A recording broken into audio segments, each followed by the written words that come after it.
Hi hello guys, this mini vlog about part 2 of నానమ్మ తాతల wedding anniversary celebrations. నేను చెప్పాను కదండి పార్ట్ 1లో, పార్ట్ 2 అయితే కంటిన్యూస్ చేస్తానని. ఇదైతే పార్ట్ 2 మినీ వ్లాగ్. ఈ మినీ వ్లాగ్లో అయితే చిన్న నుంచి పెద్ద వరకు ఫ్యామిలీ మెంబర్స్ అందరూ ఫుల్ హ్యాపీ అయితే అయిపోయాము. మెయిన్ థింగ్ ఫ్యామిలీ అంతా ప్లేస్లో గ్యాదర్ అయ్యి స్టే చేయడం వల్ల మేము అండ్ మా నానమ్మ వాళ్ళు కూడా అయితే ఫుల్ హ్యాపీ అయిపోయారు. అండ్ ఫ్యామిలీ మెంబర్స్ అందరూ ఇలా ఫస్ట్ టైం నానమ్మ వాళ్ళకి చేయడం వల్ల ఇంకా థ్రిల్లింగ్ అండ్ హ్యాపీనెస్ అయితే ఫుల్ఫిల్ అయిపోయింది బాగానా.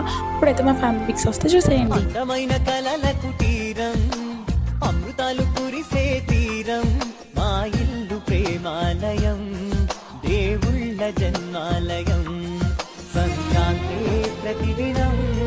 నేనైతే ఒకటే చెప్తాను, లైఫ్ లాంగ్ మా ఫ్యామిలీ ఎప్పుడు ఇలానే ఉండాలని హార్ట్ఫుల్గా కోరుకుంటూ we all are stay togetherness forever in any situation and be with you lots of love, happiness and wealthy. ఈ వీడియో కనుక మీకు నచ్చినట్లయితే do subscribe and do support me guys. Thanks for watching.